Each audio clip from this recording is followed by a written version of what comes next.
del Código Penal existen códigos éticos y códigos políticos. Y no sé cuál sería la tipificación, pero sería grave, del Código político. Algún día incluso a lo mejor se podría discutir si llevarlo al penal. La tipificación para el que hace exactamente lo contrario de lo que promete. Y con el Código Penal no se puede mercadear. No es una cuestión negociable. Buenas noches. Repaso de García Paje a Pedro Sánchez. El presidente castellano-manchego siempre se había mostrado crítico con las cesiones al separatismo por parte del PSOE. Vuelve el García Paje de siempre. Lo hace siendo más crítico que nunca, exigiendo que se tipifique como delito las promesas electorales incumplidas. De este modo, le reprocha que haya dicho una cosa para recaudar votos durante la campaña y ya una vez en el sillón presidencial se dedica a hacer totalmente lo contrario. Pero la cosa no queda aquí. El varón socialista también reprocha esa intención de modificar el Código Penal para contentar a los republicanos e incluso amenaza a Pedro Sánchez con los tribunales si no se reconoce la deuda con Castilla-La Mancha. Son necesarios más socialistas con este discurso como el de García Paje. Y es que el Partido Socialista se está ganando a pulso todas las críticas.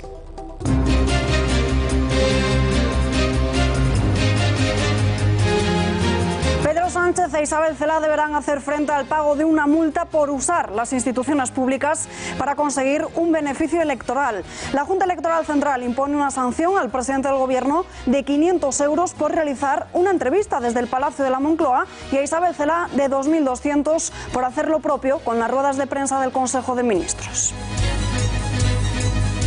Quim Torra, todavía presidente de la Generalitat, y decimos todavía porque el Tribunal Supremo le ha dejado sin escaño en el Parlamento, avalando de este modo las decisiones de la Junta Electoral, pero el separatista se niega a abandonar la presidencia. Será el Parlamento el que tenga la última palabra.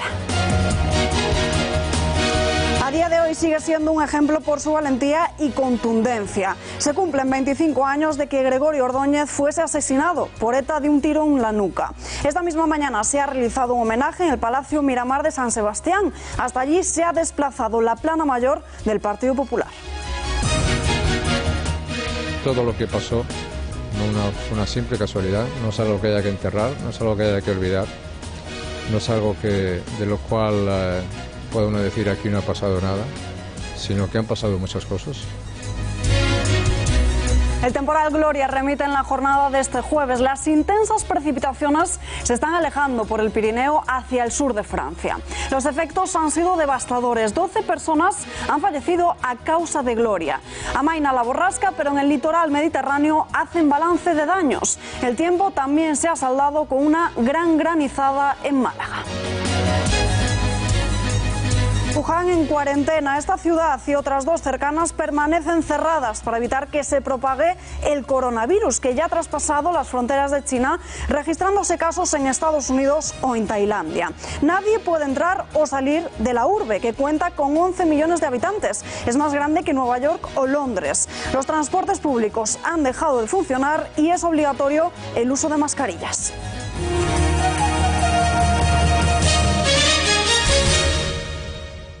Además del Código Penal, existen códigos éticos y códigos políticos.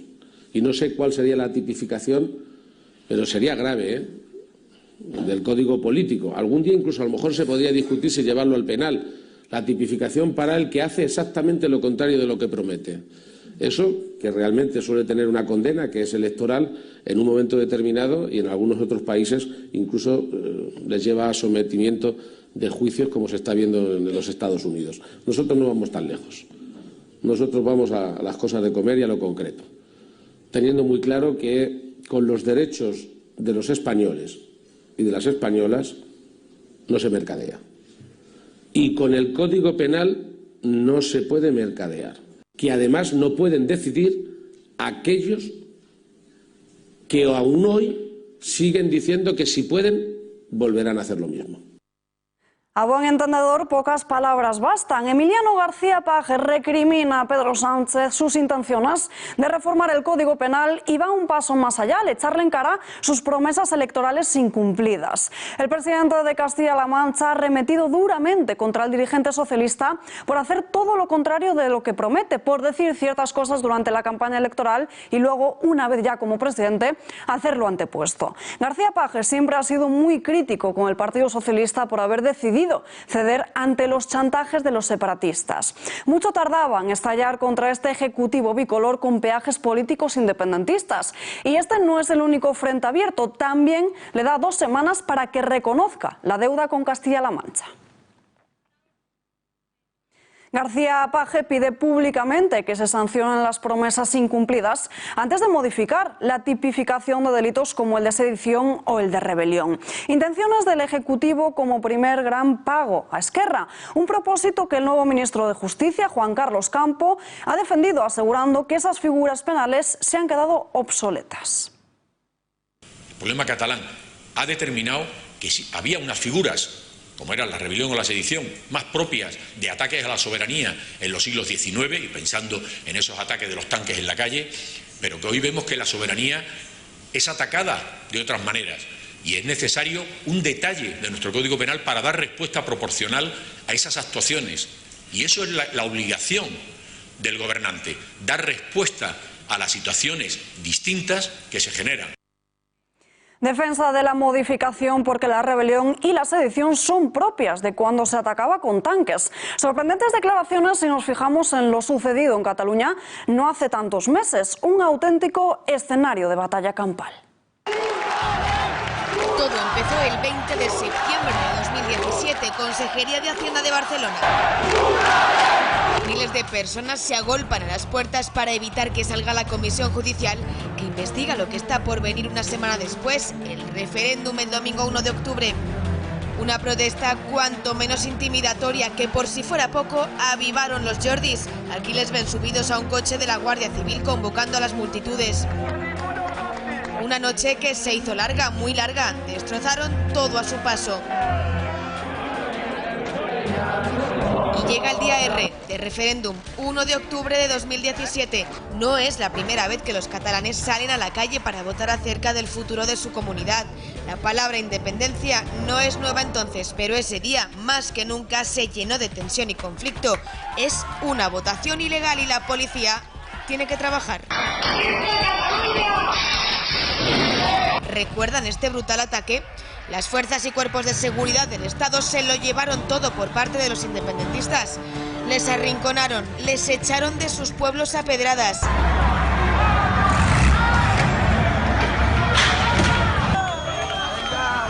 ¡Visca Cataluña! Les rompieron los uniformes. Pero un año después, la violencia vuelve en modo de aniversario de ese 1 de octubre. Vuelven del mismo modo, a la carga.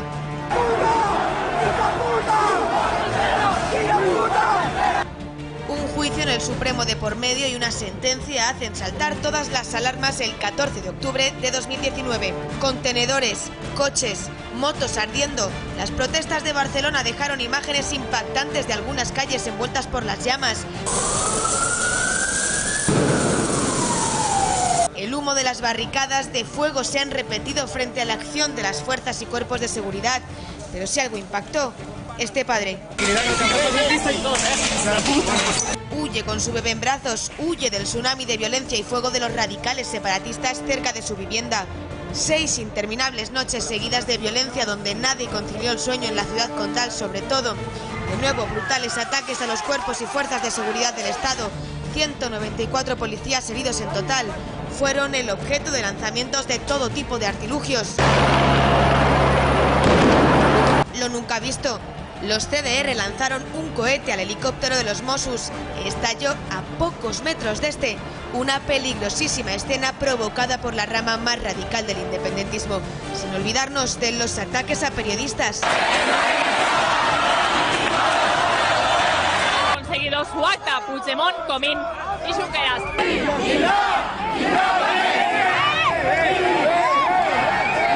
¿Les parecen suficientes estas agresiones o quieren más? El Tribunal Supremo deja sin escaño a Quim Torra y el todavía presidente se niega a acatar la decisión judicial. Por unanimidad, la Sala de lo Contencioso Administrativo rechaza la medida cautelar que había presentado la defensa del independentista. Torra había presentado un recurso contra el acuerdo de la Junta Electoral Central que le había declarado como inhabilitado para cargo público, por lo que no podría seguir ejerciendo como diputado en la Cámara Autonómica. Será ahora la Cámara Catalana, el Parlament, quien decida si la pérdida del escaño es compatible con mantener o no la presidencia de la Generalitat. Si el gobierno no cesa a Quim Torra, el Partido Popular acudirá a los tribunales. Es la advertencia que hoy ha lanzado Pablo Casado. El dirigente del grupo exige también que se cancele inmediatamente esta reunión que Pedro Sánchez y el separatista tenían prevista para el próximo mes de febrero. Exigimos al presidente del Parlamento que convoque una sesión para que corra la lista y se elija otro diputado autonómico, y si no, tendremos que presentar una querella ante el Tribunal Superior de Justicia de Cataluña, porque estaría incurriendo él también en el delito de desobediencia al no cumplir una resolución del Tribunal Supremo. Lo mismo haríamos por usurpación de funciones frente al señor Torra si insiste en seguir ocupando el Palacio de la Generalitat, y lo mismo haremos contra el Gobierno si no hace nada para cesarle en las funciones que, según el Tribunal Supremo, ya no debe ocupar. Partido Popular, Ciudadanos y Vox reclamaron a la Junta Electoral que se ejecutase esa condena, y ahora los tres partidos del conocido como bloque centro-derecha exigen que se deje de reconocer a Torra como presidente autonómico y vuelven a verter críticas contra esa anunciada pretensión de reformar el Código Penal. Esto está clarísimo, lo sabe toda España. Es hacerle un traje a medida a Junqueras para que pueda salir antes de la cárcel. ¿Quieren engañar a alguien? Aquí los autónomos, los ciudadanos, tienen que cumplir hasta la última letra de la ley. Pero Junqueras, como es socio de Sánchez, le vamos a hacer un código penal, un delito a su medida.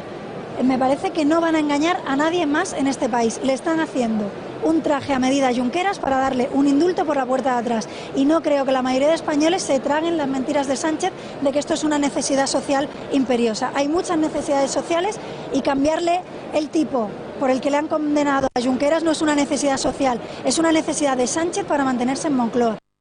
Bueno, yo creo que el Supremo, acorde con lo que han defendido antes, está defendiendo lo que pensamos muchos españoles, ¿no? Que alguien que está atentando contra la unidad de la nación y que atenta con todos los derechos y las libertades de los españoles, pues no debe estar ostentando un cargo público. Bueno, yo creo que la modificación del Código Penal es una vez más la rendición de este gobierno de Sánchez a los golpistas, y adaptan la ley a los delincuentes, y eso socava los cimientos de nuestra democracia, porque sin ley no hay democracia. Seguimos hablando de más sentencias judiciales referidas al separatismo. Se acordarán de que el Tribunal Superior de Justicia de la Unión Europea reconoció una sentencia a Oriol Junqueras como eurodiputado, pues hoy la plataforma Foro Europa Ciudadana ha señalado que fue un ataque a la justicia española. Es que el derecho europeo tiene que respetar el ordenamiento constitucional de los Estados miembros, lo dice el Tratado de Lisboa, no lo digo yo. Y por lo tanto hay que compadecer, hacer compatible, acercar ese principio de democracia representativa que debe ser respetado, porque es básico, con el respeto a la identidad constitucional de cada Estado miembro, que se pone de manifiesto en su sistema electoral de manera primigenia.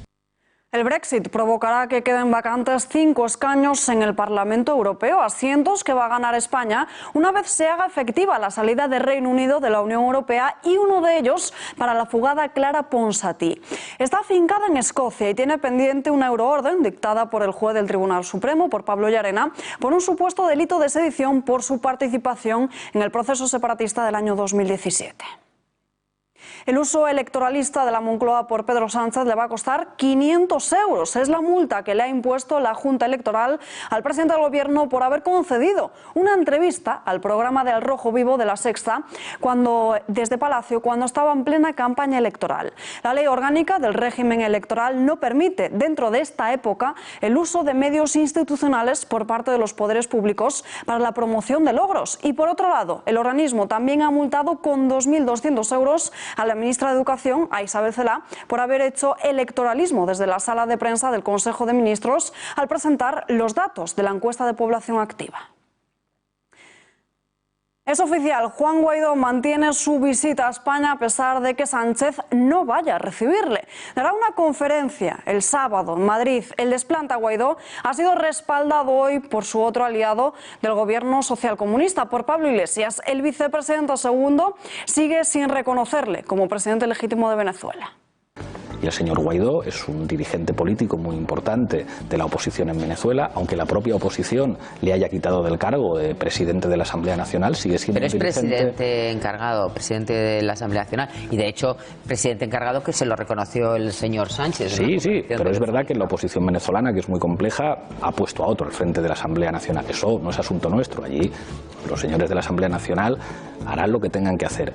Yo creo que es un actor político importante y que está bien que la ministra de Exteriores le reciba y le transmita que la voluntad de España es contribuir al diálogo entre venezolanos para solucionar por vías democráticas un conflicto. Y Juan Guaidó, ante el desplante de Pedro Sánchez, como les avanzábamos antes, convoca un meeting este sábado día 26 en la Puerta del Sol, en Madrid. Comenzará a partir de las 6 de la tarde y se espera que sea multitudinario. Hoy ha confirmado que sí va a venir a España y pocos minutos después hemos conocido esta convocatoria. Será la ministra de Exteriores, Arantxa González Laya, la que vaya a recibirle y no el presidente del Gobierno. Hará también lo propio el alcalde de Madrid, Martínez Almeida, y Begoña Villacís.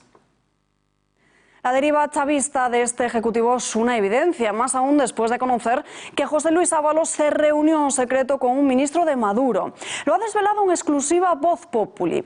El medio afirma que el pasado lunes el actual ministro de Transporte se reunió con un representante del régimen de Nicolás Maduro, con el ministro de Turismo, Félix Plasencia. Un encuentro del que no se avisó desde Moncloa y del que tampoco hubo imágenes. En medios venezolanos aseguran que la vicepresidenta de Maduro también habría viajado a Madrid para mantener reuniones con el gobierno de Sánchez, pero Voz Populi no ha podido confirmar este hecho. Hoy se cumplen 25 años del asesinato por la espalda a manos de ETA de Gregorio Ordóñez. Fue el 23 de enero de 1995 cuando el edil del Partido Popular y teniente alcalde de San Sebastián estaba comiendo en un restaurante y un hombre encapuchado se dirigió hacia él y le descerrajó un tiro en la nuca. A lo largo de su trayectoria política defendió de forma clara y contundente la idea de España, condenando sin ningún tipo de complejo la violencia, el terrorismo y la negociación con los terroristas.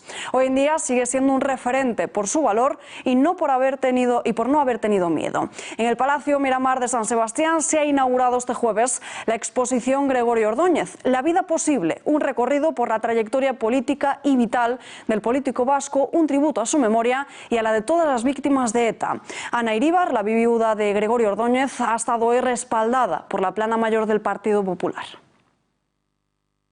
Gregorio, al quien no tuve la suerte de conocer, era un gigante moral, hubiera sido sin duda alcalde de San Sebastián y estoy convencido que también Lehendakari, pero los asesinos de ETA lo mataron porque defendía la libertad, la democracia y porque era una persona a la que le importaba esta tierra y la consideraba fundamental para España y para Europa.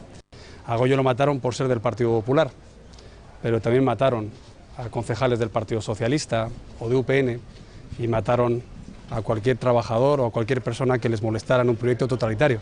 En estas semanas hay que reivindicar que aquellos que no condenan su asesinato no pueden ser interlocutores políticos, ni pueden poner gobiernos, ni pueden hacer presupuestos en comunidades tan cercanas como Navarra. Y para esclarecer esos 300 crímenes impunes hace falta la colaboración efectiva de esos presos etarras a los que ahora quieren dar beneficios penitenciarios. En ese homenaje, además de Casado, también ha estado Jaime Mayor Oreja, María Sangil y hasta el propio José María Aznar. El expresidente del Gobierno ha reivindicado el ejemplo de Gregorio Ordóñez. Como ustedes saben, muy pocos días antes de su asesinato yo le había proclamado candidato a la alcaldía de San Sebastián. Y las expectativas es que él iba a ser alcalde de San Sebastián, iba a tener la mayoría. Le asesinaron porque querían un País Vasco libre, porque no se sometía, porque era el líder del Partido Popular y porque tenía una idea de España. Y en unos momentos como los actuales, difíciles, muy complicados, pero en los cuales tiende a confundirse todo y a no defenderse nada, Gregorio Ordóñez no solamente hay que recordarle, es un ejemplo para la vida política española. Todo lo que pasó no fue una simple casualidad, no es algo que haya que enterrar, no es algo que haya que olvidar, no es algo de lo cual puede uno decir aquí no ha pasado nada, sino que han pasado muchas cosas. Y uno de ellos es el asesinato terrible de Gregorio Ordóñez, que a todos nos sirva de lección. Hablamos ya con Víctor Valentín Cotobal, vicepresidente de la Asociación Dignidad y Justicia. Señor Cotobal, muy buenas noches. Muy buenas noches, como siempre, encantada de estar con vosotros. 25 años del asesinato de Gregorio Ordóñez. ¿Hay que seguir peleando por hacer justicia a las víctimas de ETA? Por supuesto, que no le quepa a nadie la menor duda de que desde Dignidad y Justicia vamos a seguir peleando. Y yo creo que la sociedad en general reclama que se haga justicia para las víctimas de ETA. Es que no puede ser de otra manera. Es nuestra más historia reciente, historia negra reciente de España, y tenemos que seguir luchando, por supuesto. Eurodiputados investigarán en España por qué hay aún 379 crímenes de ETA impunes. El Partido Socialista votó en contra. Imagino que desde su asociación esto les habrá provocado repulsa, ¿no? Repulsa, rechazo, pero también votó en contra Podemos y Bildu, que también hay que decirlo. Lo que pasa es que me parece una maniobra poco acertada, porque la votación se sabía que ya iba a salir adelante. Entonces, el votar en contra lo único que hace es posicionarte en un lugar que pocas personas entienden, porque lo que se trata es de esclarecer, como bien dices, esos 379 casos de ETA sin resolver, pero que es una vulneración de derechos humanos, que la votación iba a salir adelante porque desde Europa no se entiende que haya casi 400 casos que no tienen autor conocido, que no hay comparación, que es solo comparable en términos europeos al genocidio armenio o al genocidio yugoslavo. Por eso la votación, como digo, iba a salir adelante. Posicionarte de ese lado, yo creo que al final todo volverá a su cauce y todas las instituciones intentarán esclarecer o por lo menos ayudar a la comisión cuando venga. ¿Por qué no se han enjuiciado hasta ahora los cientos de asesinatos por resolver? Pues es una buena pregunta, porque ha habido siempre una dejadez durante estos años y las víctimas de ETA siempre han molestado. Y ahora nos damos cuenta que institucionalmente no se las ha tratado como se debería. Hablamos de crímenes atroces que ETA ejecutaba, y ejecutaba de la peor de las maneras. Tiros en la nuca, remataba en el suelo, y hay 379 víctimas y familias y seres queridos que quieren que, a lo mejor no justicia, porque como digo, esto ya muchos han prescrito, pero tienen derecho a la verdad y tienen derecho a que las instituciones pues les arropen.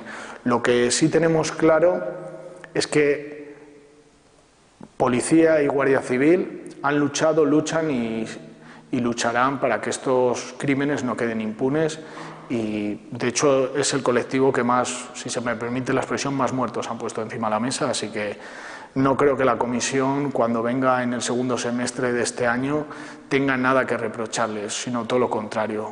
La Guardia Civil ha detenido a 3 personas, entre ellas el expreso de ETA Kubati. ¿Es otro ejemplo de que los postulados terroristas siguen hoy en día vigentes? Sí, y siempre lo hemos dicho, siguen vigentes, muy vivos y sobre todo muy activos. Esta operación de la Guardia Civil la hemos seguido muy de cerca porque nace de una denuncia que pusimos desde Dignidad y Justicia contra un acto de enaltecimiento de Belén González Peñalver, la cual fue archivada por enaltecimiento, pero la Guardia Civil siguió investigando la vía de la humillación, que desde esta asociación llevamos años explorando esa vía de materialización del delito del 578 del Código Penal. Y a raíz de ahí se ha conseguido desestructurar una organización terrorista que se dedicaba, y esto es importante, se dedicaba a realizar actos para humillar a las víctimas, que, para que veamos los pocos escrúpulos que tienen, no se han conformado con 855 asesinatos, miles de heridos, sino que ahora, en esta huida hacia adelante que tiene ETA, lo que quiere es humillar a las víctimas y es capaz de crear estructuras para humillar a las víctimas del terrorismo. Me parece atroz. Habría que marginar políticamente a Bildu para así evitar el acercamiento de reclusos de ETA. Sí, y así lo hemos dicho en más ocasiones, y yo desde aquí me gustaría lanzar un mensaje a todos los grupos políticos que marginen a Bildu cada vez que tome la palabra en el Congreso. No podemos permitir que los herederos, los asesinos, o Bildu, ETA, como se quieran llamar, estén en las instituciones y se estén riendo del resto de los ciudadanos. Quien debería estar en el Congreso de los Diputados es Gregorio Ordóñez, y si no está, todos sabemos que es porque Bildu ha hecho todo lo posible. Víctor Valentín Cotobal, gracias. Muy buenas noches. Muy buenas noches. Un saludo.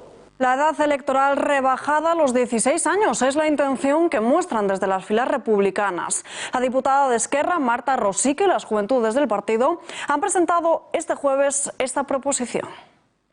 Ya hemos presentado la misma proposición de ley en 2 ocasiones. Persistimos en esta misma lucha y, por tanto, volvemos a presentar esta proposición de ley. El PSOE y Podemos se han comprometido a ampliar y a garantizar el debate sobre el derecho a voto a los 16 años y, por tanto, esperamos que vuelvan a votar lo mismo que votaron la última vez y que se sigan comprometiendo a defender el derecho de los jóvenes. Se trata de ampliar el derecho a voto, pero asimismo también de garantizar que los jóvenes puedan participar de las decisiones políticas. Queremos que la gente joven pueda decidir sobre leyes educativas, leyes sociales, leyes laborales.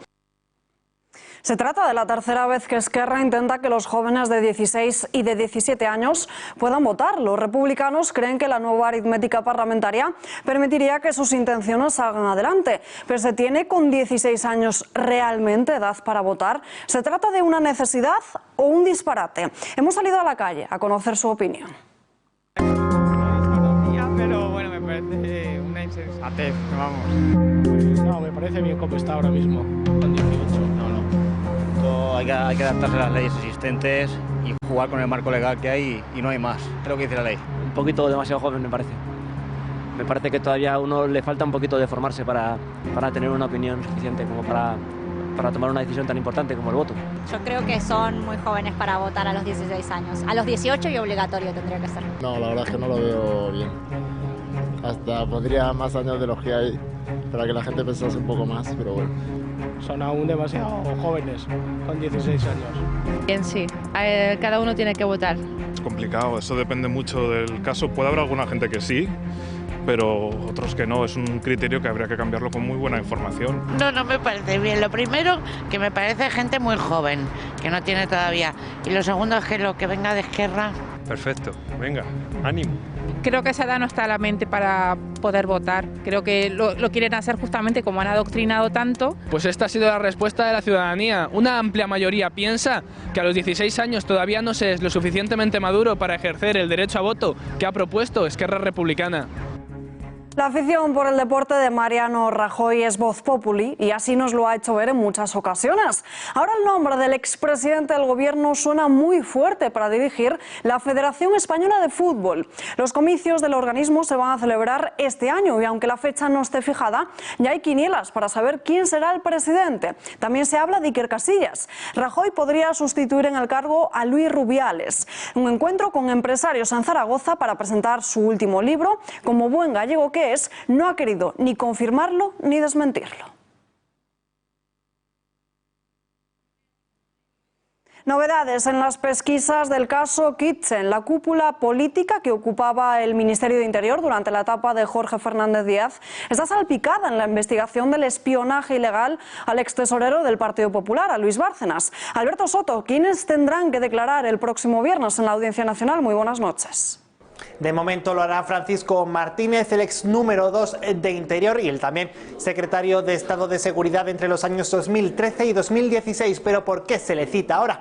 Pues básicamente porque ha pedido su condición de aforado y también porque dos altos cargos de la policía que están imputados en el caso de Villarejo, en sus declaraciones de octubre, mencionaron al exdirigente popular que tenía constancia de esos fondos que se reservaron desde Interior para el caso Villarejo y que también su firma aparecía en algunos recibos de esas operaciones. Francisco Martínez dice que es inocente y por ello apela a su presunción de inocencia a los medios de comunicación. Dice que confía en la justicia. De momento está citado para el viernes a declarar en la pieza número 7 del caso Villarejo. Gracias, Alberto. Y ACS vende a la portuguesa Galp sus proyectos fotovoltaicos en España. El grupo ha alcanzado un acuerdo definitivo con la compañía energética para venderle esos proyectos que van a sumar una potencia de 2.930 megavatios. Una operación que le va a proporcionar un beneficio neto de 330 millones de euros. Los proyectos fotovoltaicos incluidos en la transacción son tanto los que están actualmente en funcionamiento como los que se van a ir desarrollando hasta 2023. Así se lo ha comunicado la empresa española a la Comisión Nacional del Mercado de los Valores. ACS espera que la operación alcance un valor de empresa de 2.200 millones de euros. El pasado 3 de enero, el grupo constructor anunció que había llegado a un acuerdo inicial para vender sus proyectos fotovoltaicos en España, pero no precisó el comprador. La petrolera ha asegurado que con la compra de esta cartera de activos de ACS se va a convertir en el principal productor de energía solar de la península ibérica.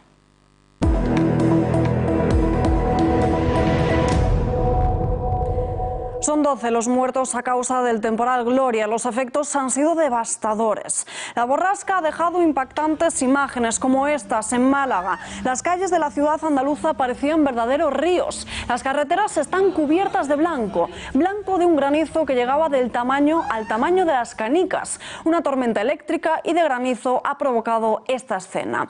El litoral ha sido devastado. Las inundaciones, desprendimientos y nieve esta tarde han afectado a 76 tramos de carretera en Cataluña tras el paso de la borrasca. En Gerona, por ejemplo, se ha cortado el suministro de agua y se ha tenido que recurrir a las reservas de los depósitos municipales. La borrasca Gloria se ha llevado la arena y ha dejado toneladas de basura en las playas de Barcelona, que los servicios de limpieza van a comenzar a quitar una vez termine la inspección. Desmantelan 2 criaderos ilegales de chihuahuas. Más de 250 perros, 270 exactamente, vivían en un zulo bajo condiciones pésimas de higiene y con las cuerdas vocales cortadas para que no ladrasen y así no levantar sospechas entre los vecinos de la urbanización. Se situaban en las localidades madrileñas de Meco y Arganda del Rey, constituyendo una de las mayores distribuidoras de perro con raza chihuahua y pomerania a nivel europeo. 5 personas han sido detenidas, 2 de ellas veterinarias. Estas personas habían dado de alta a más de 1.400 canes en la Real Sociedad Canina de España con el objeto de así dotarlos de una apariencia de legalidad y poder venderlos a un precio más elevado. Actualmente los perros intervenidos se encuentran bajo la custodia de varias protectoras de animales a la espera de la decisión judicial sobre su destino final. Desmantelan un laboratorio con más de 800 plantas de marihuana en Málaga. La operación Acuario ha llevado a los agentes hasta el polígono industrial de San Luis, donde se había acondicionado una nave para el cultivo de cannabis. Como suele ser habitual en estos casos, el laboratorio descubierto contaba con la instalación de costosos elementos técnicos para acelerar el proceso natural de crecimiento de las plantas, así como elementos disuasorios para evitar ser descubiertos. En el operativo ha sido detenido el día 21 de enero un joven español de 27 años como presunto responsable de la plantación.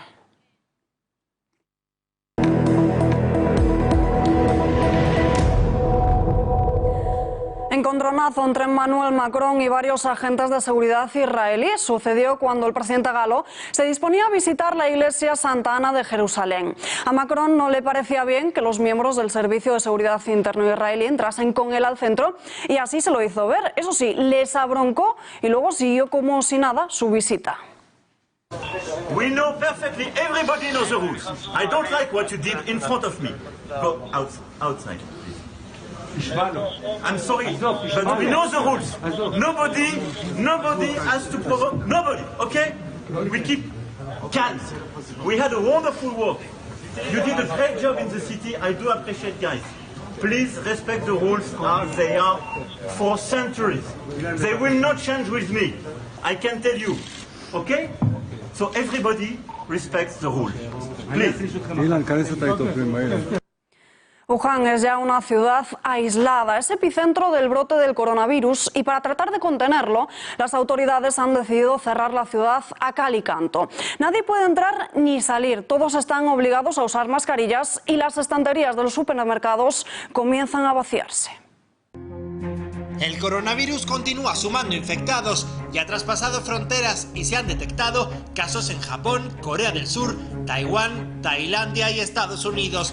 Desde hoy, Wuhan, la ciudad en la que se originó el brote, está en cuarentena, al igual que Huanggang y Ezhou. Casi 20 millones de personas aisladas, se ha cerrado toda la red de transporte y es obligatorio el uso de mascarillas. Los hospitales están colapsados y así trasladan a los contagiados. Un total de 17 personas han muerto y hay más de 600 infectados. De los fallecidos, casi todos tenían más de 70 años y presentaban cuadros de otras enfermedades. La Comisión Nacional de Salud ha reconocido que el virus lo transmitió un animal al ser humano, aunque aún no han confirmado de qué especie. Sin embargo, un informe de científicos chinos publicado en una revista técnica apuntaría a que la especie sería una serpiente. El 31 de diciembre de 2019, China informaba de ese primer caso de neumonía en Wuhan y el 11 de enero se producía la primera muerte. El foco se sitúa en un mercado en el que se comerciaba de forma ilegal con animales salvajes. Y la preocupación de los expertos es precisamente saber de qué animal proviene. En una entrevista de News Diario, Luis Enjuanes, el jefe del laboratorio de coronavirus en el Centro Nacional de Biotecnología, analizaba la situación. Si no sabemos de dónde viene el virus, no podemos eliminarlo de la circulación y, por ejemplo, prohibir la venta de su carne o analizar las granjas en las que los están criando. Sus síntomas varían, desde los habituales de un resfriado común de invierno hasta enfermedades respiratorias graves que suelen terminar en edema pulmonar y muerte. Y también es variable la letalidad de estos virus. Está muy relacionada con la edad. En este sentido, la buena noticia es que el de Wuhan parece menos agresivo, comparado con otras epidemias anteriores, como la de SARS en 2002. La epidemia coincide con el Año Nuevo Chino, una época en la que suele haber más de 3.000 millones de desplazamientos, pero de momento Pekín ha cancelado todas las celebraciones masivas del Año Nuevo. Los expertos siguen ahora investigando y las ciudades están en cuarentena. Esta semana se cumplen 3 años desde que Donald Trump llegase a la Casa Blanca. Lo analizamos ya con Antonio Camuñas, expresidente de la Cámara de Comercio España-Estados Unidos. Señor Camuñas, muy buenas noches. Buenas noches, Alba. Bueno, en este aniversario Donald Trump se enfrenta a ese juicio político, el tercero al que se somete un presidente en Estados Unidos, y de los 3 que han sido acusados, finalmente nunca uno de ellos fue cesado. ¿Seguirá Donald Trump en esta misma línea? Eso parece indicar, dado que tiene mayoría en el Senado, que es a la postre donde se dirime el juicio político que acaba de iniciarse. De hecho están todavía en el periodo de alegaciones. Ahora mismo ya los defensores, los que hacen de abogados defensores de Donald Trump, acaban de estar los fiscales, y eso se va a dirimir en las próximas semanas, en principio, y todo parece indicar que el impeachment está destinado a fracasar. Pero el objetivo de los demócratas es sembrar dudas y erosionar la imagen de Donald Trump para que vaya a las elecciones pues marcado, tintado, erosionado por esta polémica. Hablemos de los retos que tiene ahora mismo Donald Trump, porque Francia y Estados Unidos parece que no terminan de enterrar esa hacha de guerra y el país galo no renuncia a esa tasa Google. ¿Habrá finalmente una paz? Bueno, vamos a ver, es que la tasa Google es una tasa complicada de implementar en términos generales, y desde luego si el bilateralismo de Trump es en muchos aspectos cuestionable, en el caso de Francia, pues enfrentarse a Estados Unidos todavía lo hace más, casi diríamos, menos efectivo. Es decir, Francia sola no va a poder, yo creo que ningún país tendría que tener una posición específica la Unión Europea sobre este asunto, y eso incide pues quizá en uno de los aspectos más cuestionables de Donald Trump, que en el sentido de que él ha intentado atacar todos los flancos a la vez. Es decir, si el enemigo de verdad en el mundo actual para Occidente se llama China por su enorme desarrollo, por la competencia que implica para nuestras sociedades en términos de productos mucho más baratos, costes laborales muchísimo más bajos, etcétera, pues a lo mejor no tendría que haberse enfrentado simultáneamente a Europa. Y es que realmente hubiera sido mejor ir con Europa, teniendo en cuenta que el adversario en este caso, en términos económicos y geopolíticos, es China. Pero Trump en eso es un hombre impulsivo, ya lo hemos visto, que reacciona y sobrereacciona, luego a veces logra templar sus decisiones iniciales, pero yo creo que Francia en sí misma no tiene fuerza suficiente para no esperar una respuesta por parte de Estados Unidos si se decide a poner en práctica la tasa Google. Bueno, Donald Trump ha amenazado con nuevos aranceles sobre algunos de los productos más sensibles para la industria europea, que son los automóviles. ¿Cómo afectaría esto al sector? Pues muy mal, es decir, todo lo que sea poner tarifas y poner barreras de entrada al mercado norteamericano de productos europeos nos perjudica. A España, desde luego. En España me parece que ya está estimado el número de puestos de trabajo que pueden estar en juego. Y en Europa también. Ahora mismo no lo recuerdo, pero es una cifra muy considerable de varios cientos de miles de potenciales empleos en peligro derivados de esta situación, con independencia además de que luego habría las consabidas represalias comerciales por parte de Europa. Lo que pasa es que en el sector de automóvil se notaría menos porque hay menos importación de automóviles norteamericanos, no son tan deseados como los europeos allí, pero estamos en lo mismo que hemos visto en la guerra de la aviación comercial, es decir, entre Airbus y Boeing, en el que la Organización Mundial del Comercio ha sancionado a Europa por las ayudas al Airbus, y también nos afecta a España muy particularmente por ser uno de los países, de los 4 países, me parece, que está involucrado en la fabricación de Airbus. Pero ahora tenemos que esperar porque parece ser que hay algunas ayudas a Boeing por parte del gobierno americano y Europa va a estar muy pendiente de eso. No son buenas las guerras comerciales, nunca, pero si las hay, en todo caso, hay que tenerlas con quien está utilizando reglas que están fuera de los parámetros de lo que entendemos como la libertad de comercio.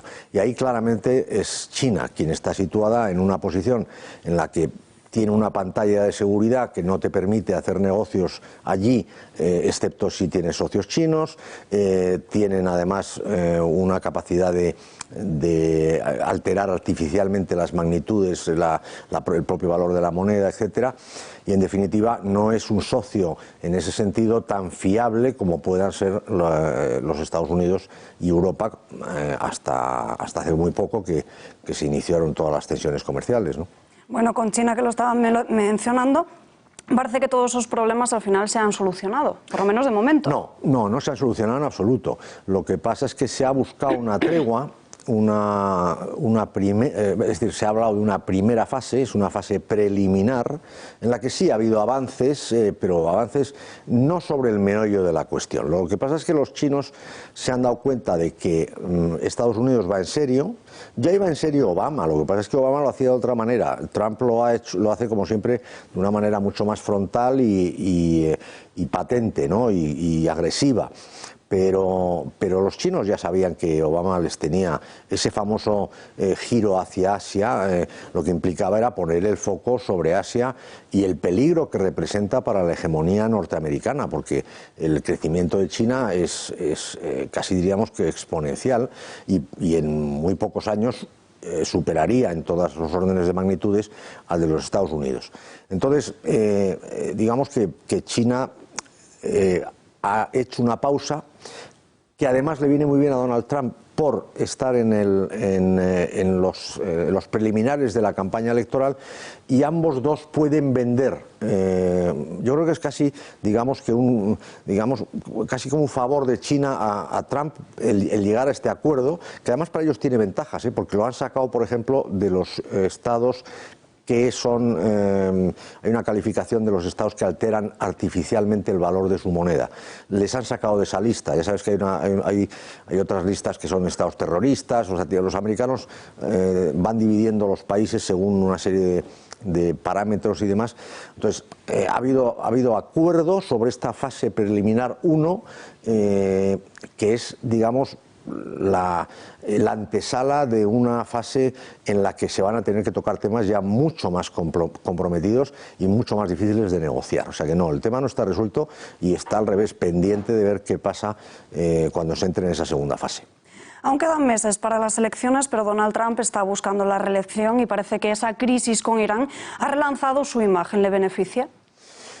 No estoy tan convencido de que le beneficie la crisis con Irán, en el sentido de que parte del mensaje de Trump ha sido recoger el sentimiento americano de que ya no querían ser los policías del mundo ni seguir recibiendo féretros de sus soldados de forma constante, a veces como un goteo, a veces como algo más, en guerras que no entendían muy bien por qué estaban allí. Es decir, los americanos, el americano de a pie, pues dice, ¿y qué hacemos en Afganistán?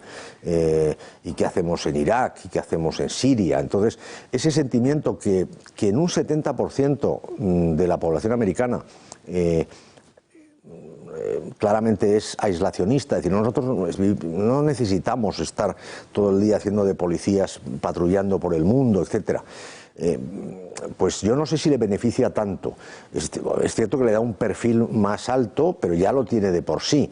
Lo que pasa es que ahí yo creo que hay implicaciones que no sabría exactamente delimitar o hacer ir a la raíz del asunto, que ha hecho, pues por un lado, que anunciase de pronto, de forma súbita, su marcha, la marcha del ejército, y dejar a los kurdos a su suerte, digamos, enfrentados ahí entre un fuego cruzado, y luego volver con el tema de Irán. O sea que es que hay cosas que se me escapan, pero no estoy convencido que eso sea de lo que más.